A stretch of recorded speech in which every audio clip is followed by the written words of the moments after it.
And speaking of great shows, I had the exciting opportunity to open for Hall of Famer, all-timer. I'm excited. The one and only Norm Macdonald, Canada's own. Oh, my God. SNL, The Norm Show, Norm Macdonald, all the albums, all the specials. The King. One of the greats of all time. And so my hero. I get an email from my agent saying, hey, Norm Macdonald's looking for openers in Tarrytown, where I got married. Very exciting. And he's doing Tarrytown Music Hall, which I did years ago with DePaulo. Great room. That green room is spectacular. Great room. Old theater. Turn of the century. Everybody bullshit. did. Something. Houdini and all that. Marx Brothers. You name it. It's a big theater. Beautiful theater. So he says, my agent says, do you want me to submit your name? And I go, yes, please. And also, I think I should get this gig. He knows me. We're friendly. Right. He's a fan. So I'm pretty confident I'm going to get it. But there's also that moment of like, this is going to be weird if I don't hear back. Right. Because that means Norm's going to see my name and be like, nah. Oh, yeah. So I was a little anxious. Get the email. Hey, you're good to go. You're open for Norm. I say, great. I'm all excited. I talk to Louis, C.K., and I say, yeah, I'm open for Norm Wednesday. He's like, what? I'm coming to that show. No question about it, which is nice because they don't give you travel money. It's a Wednesday. So I go, hey, if you're coming, how about forking over a little extra for the, PBS? And, PBS? That's a Seinfeld reference. As long as you get your checkbook out, how about forking over a little extra? But I mean, is he going to... What does that mean? Well, I'm saying, how about you get the travel? Oh, you take care of the travel. All right. He's rich. I'm not. I was confused. I'm sorry. It was a bad reference. Drive. Well, he is. He's like, I'll drive you. And I go, great, even better. I thought we would take the train, Even better. Hop in the Louis Mobile. So he goes, I'll drive you. And I go, all right, great. Now, I didn't even know he had a car or a license, this guy. Yeah, maybe he shouldn't. So I go, all right, great. So I go, we got to leave early because I'm a little nervous because he likes to show up after the show began. And usually he's doing a sold-out Madison Square Garden. Show can't start without him. Sure. So he's kind of notorious for getting there after the show started. He lives by his own pant leg. Exactly. So once again, I got to assert. I got to go, listen, the traffic is bad. I want to get there early so I can talk to Norm. So I'm a little anxious. He goes, we can leave right now if you want. We can leave whenever you want. That's your dream. You want to leave 4 hours early. That's my dream. So I go to therapy, have a great therapy session. I go straight down to Louis, get myself a big avocado green smoothie. It's all fresh. I eat it. I buy it. I eat it. I did that in reverse. Another Seinfeld reference. Sorry. What was that? When Kramer gets rid of his fridge. Oh, yeah. So what do you eat? It's all fresh. I buy it. I eat it. Yeah. And then he's dating Hildy. Yes, full-figured gal. You want some food. Maybe we should start plugging Seinfeld. This is like a companion piece to our show. Oh, yeah. If they've never seen the show. Good point. You'll get more of the references. You go watch that show, and then you'll be like, oh, wow. Right. You might be missing a ton of... They might be like, what are they talking about? I think that happens a lot. It must. I mean, people are going to watch the Merv Griffin episode. They're going to say, where are the cameras? They're going to be like shitting their pants. Yeah, it's going to answer a lot of riddles. That'd be a good shirt. Where are the cameras? That could be something. I like it. Hey, man. Even though it's theirs, but we took it. Don't tell me about shirts. I'm the wrong guy. You're not wearing a shirt, are you? Yes, I am. What color is it? Damn it. Anywho, so reference. I get to Louis' house, and he goes, all right, let's leave. And I'm like, great. And I go, you have a car? He goes, oh, yeah, I got a car in a garage. We get over there. It's a Porsche. He's got an old Porsche. I mean, this guy. What year? He did pretty well. 2019, I'm not sure. Come on. It was a week ago. I don't know. It was a 4-door Porsche, which I've never even seen before. I don't like that. But it was like a car. It wasn't that 4-door minivan they started making these sedan. Kooks. It's a 4-door sedan Porsche covered in dust, by the way. Yes. Which is the most Louis thing I can imagine. Just a dirty Porsche. He's like, it's just been sitting here. That's hilarious. Someone wrote wash me and blow me. And jerk off on me. Yeah.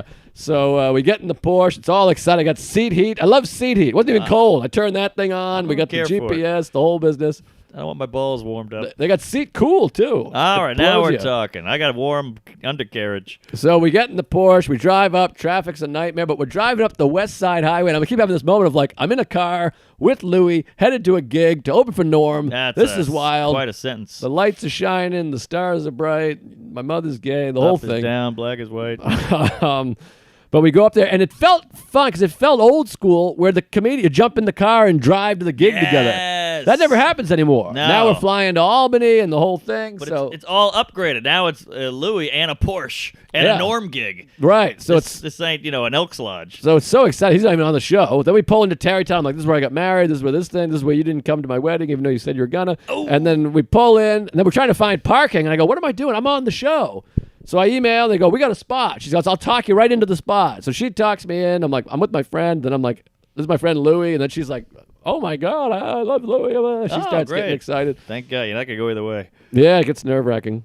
It is a little nerve-wracking to be like, introduce him to people. Yeah, this is a social pariah. Well, it's divisive. Thank you. I don't know So if pariah is the right word. Piranha? Whatever. pariah, piranha, he's got teeth. So we go up there and then we go, is Norm here? She goes, oh, Norm took the train up. He's been here since 4. He's like classic. fucking Matt Foley. Yeah.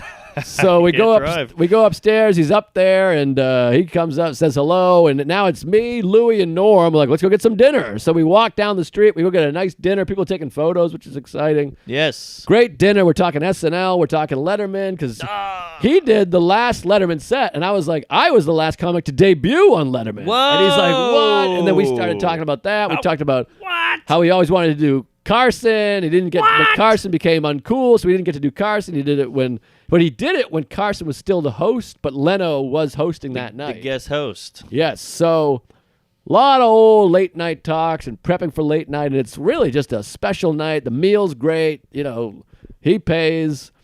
We go over to the show, and the show is just killer. And Norm, he gets anxious before the show. He's he's like, are you anxious? And I'm like, I am. He's like, you don't seem anxious. And I'm like, well, I'm hiding it. And he's like, you're not anxious. I'm anxious.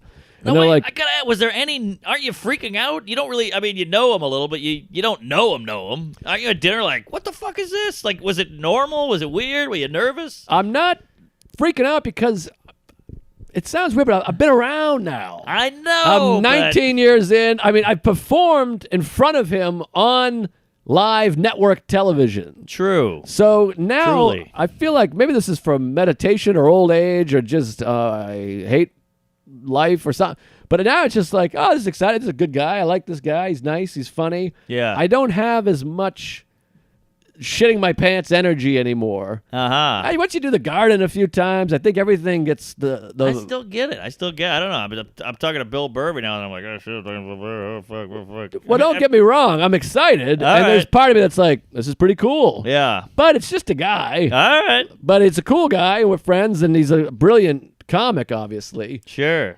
But I think I might be more nervous if I met, I don't know, comics just always feel accessible. Yes. Because we're just like, hey. You met Woody Allen, you'd be shitting. Woody Allen, I'd probably be shitting because All of the right. film, maybe.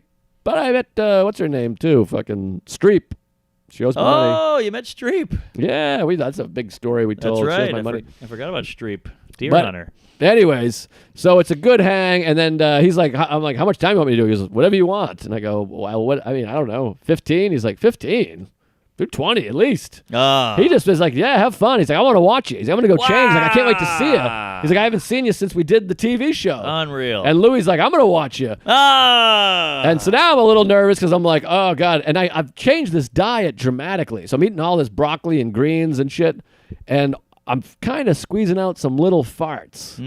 That's fine. It's fine. I'm like, it's no big deal. Just a couple squeakers. And there's a couple ladies that work there. They're sitting around back there. So I'm like, maybe they'll think it's them. Sure. And then at one point, Norm's telling a story about Burt Reynolds. Wow. And because I was farting, I missed the beginning. I'm like, and at the end of the story, I was like, I'm sorry, who is this about again? Oh, no. And he goes, you don't know who Burt Reynolds is? He leans in, you don't know Burt Reynolds? I go, no, I know Burt Reynolds. I spaced out. Yeah. And I didn't want to say why I was spacing out. And the reason was I thought I might be shitting my pants. I couldn't tell because I'm constipated.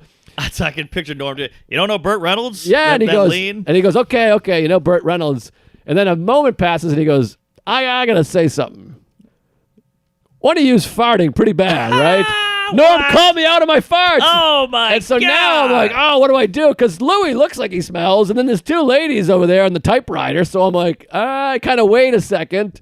That's and hilarious. Louie goes, yeah, man, it's fucking bad. Oh. And it felt like 10 minutes, but it was probably like 2 Mississippis. Yeah. And I went, yeah, it's me. I changed my diet. I'm really sorry. And he goes, no, it's all right. He goes, but boy, I really leaned in on it because he leaned in on the Burt Reynolds. And he's like, I put my face right in it, and it's really foul. This and is I was amazing. like, I'm sorry, and I feel so embarrassed. I got called out. He's like, but good on you for owning up to it, because some people won't own up to a fart. And he's like, I respect you for it. Wow. And then we told the Henry Phillips story. Henry Phillips has a great bit about someone blaming a fart on him when they were one-on-one. He's like, you can't blame me. I'm the only one here. Right. But anyway, so that was Wow. awkward. And he goes, I'm going to go change so I can watch you. And they go, all right, we're going to bring you up from the God mic. And I go, yeah, I'm telling the intro. And Louis goes, why don't I just bring you up? Oh! So I go, well, that would be great. So Louis is going to bring me up from the house mic. And he disguises his voice and does his Madonna will be here on November 35th at 1 p.m. And the crowd doesn't get it because they don't know it's Louis. Sure. And it's not a Louis show. So they're kind of like, what? Right. And he does that at his shows, and then he'll reveal that it's him. The crowd goes crazy, but he doesn't want to make a thing. Right. So he never does that. He just brings me out as this weird character. Yeah. I go out, I do 20, and great crowd, had a great time, killer show. I can hear Norm laughing. Now it's like one of those things where Louis up there, I can hear him laughing in the balcony. Norm's side of the stage, I can see him out of my periph, he's laughing. So that's where it gets really special. That's magic. It was pretty magical. This old wooden stage. I got married here. Norm Macdonald, Louis C.K. are watching. I bring out Norm. He gives me a big hug. He's like, how funny was he? Which is quite a thrill. Unbelievable. Can you imagine this 10 years ago? So exciting. And then the lady goes, Louis got a chair for you. He wants you to join him up there. So I go, oh, great. I go up there. I bump into a few people. I'm like, hey, thank you. I sit with Louis. We're on the side. We're in the Wilkes Booth seats on the side, the Lincoln seats. Oh, yeah. And we watch Norm. We're howling, laughing, all the tags. So many great. I mean, go see Norm if you have the means. Yes. It's unbelievable. He's on his game. The king. He is killer. I mean, amazing comic. And then we're above everyone, so we could see the crowd reacting to Norm. Quite a thrill. We go backstage. We kick around stories for about a half hour. A lot of laughs and great time. We hop back in the Porsche. We drive out, and Louis and I just pushed each other into the bushes, being like, "How about that bit? What about this bit? Could you believe he did that? How about he said that? He should change this to that." No, then we gave him lines. That was the most exciting part. You gave him tags. Louis gave him some lines, and I gave him a tag, and he pulls out his phone. He's like, slow down. He's writing them down.